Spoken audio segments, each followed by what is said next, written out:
नमस्कार आप सभी को मेरा।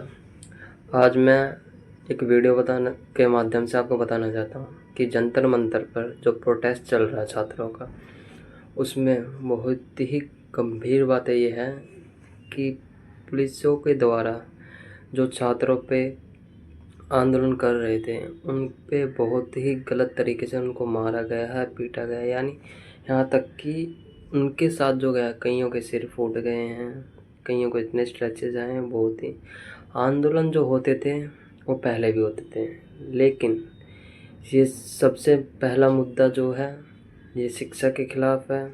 शिक्षा में जो पेपर लीक हुआ है उसके ख़िलाफ़ है। यानी आजकल ना सत्ता इतनी प्यारी हो गई है कि बच्चों को सोचने, जिन दिल्ली पुलिस कर्मियों के द्वारा उन बच्चों पे आत्मघाती, यानी कि इस तरह से प्रोटेस्ट कर रहे बच्चों को इस तरह से मारा गया, ऐसी क्रूरता करी गई है। क्या दिल्ली पुलिस के बच्चे नहीं होते हैं? क्या उनके बच्चे शिक्षा नहीं पा रहे हैं? यानी जो बच्चे वहाँ पे प्रदर्शन कर रहे हैं वो भी तो अपने शिक्षा के लिए ही कुछ मांग रहे हैं सरकार से। फिर भी सरकार ना सोचते समझते हुए उनके साथ ऐसा दुर्व्यवहार कर रही है। आंसू गैस के गोले छोड़े जा रहे हैं। यहाँ तक कि कोई मीडिया भी नहीं है वहाँ पे जो दिखा रहा हो कि हो क्या रहा है। संसद भवन से डिस्टेंस 700-800 मीटर होगा, जो कि उसके द्वारा यानी उन बच्चों को घेराव करके दिल्ली पुलिस ने इस क्रूरता के साथ उनके साथ मार पिटाई की। यहाँ तक कि जो लेडीज़ थी उनके साथ भी दुर्व्यवहार किया गया। उनके साथ कई ऐसे गलत तरीके से प्रोटेस्ट किया गया जैसा कोई कर नहीं चाहिए। दिल्ली पुलिस के कई जो अधिकारी थे, कई पुलिसकर्मी कांस्टेबल थे, उनकी बैचेस या नंबर प्लेट भी नहीं थे। और देखिए मतलब ये कि ताकि उनकी पहचान ना हो सके। और कई पुलिस वाले तो ऐसे थे जो सिविल वर्दी में थे। क्या कोई पुलिसकर्मी सिविल वर्दी में किसी आदमी को मार सकता है, पीट सकता है? ऐसा तो कोई कानून अधिकार है ही नहीं। मतलब रोडों से यहाँ तक कि जो एक मतलब सिपाहियों के पास जो एक फाइबर की तरह का नायलॉन का एक वो होता है, वो लगते ही खाल खींच लेता है। मतलब ऐसा इतनी तेज़ क्रूरता से। और एक बताना नहीं चाहूँगा, एक महिला के साथ तो उन्होंने सीधा मुंह पे थप्पड़ मार दिया। मतलब ऐसी ऐसी दुर्व्यवहार हो रहे हैं, दुर्विचार घटनाएं हो रही है। सोच के ही समझ नहीं आता कि बच्चे अपने अधिकार ही तो मांग रहे हैं। क्या पेपर लीक के बारे में सरकार को नहीं सोचना चाहिए? क्यों? आपसे मैं पूछना चाहता हूँ, क्या आंदोलन पहले नहीं हुए?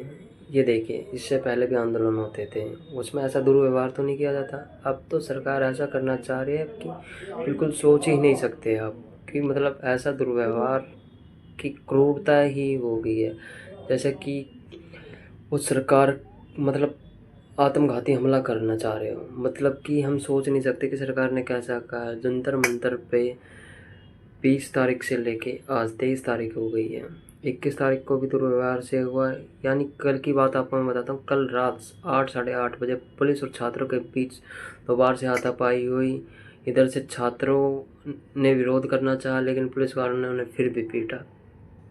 और कई छात्र में तो मतलब सोशल मीडिया पे ऐसी वीडियो आ रही है, देख रहे हैं कि जो पुलिसकर्मी घायल हो रखे हैं उन्हीं को छात्र खुद छोड़ के आ रहे हैं, उनकी दवाइयाँ कर रहे हैं, उन्हें खाना खिला रहे हैं। बाकायदा कई वीडियोस तो मैंने ऐसे देखे कि उन्हें पानी पिला रहे हैं। मतलब जहाँ पे उनके साथ दुर्व्यवहार हो रहा है, मतलब वो फिर भी पुलिसकर्मियों के साथ खड़े हैं।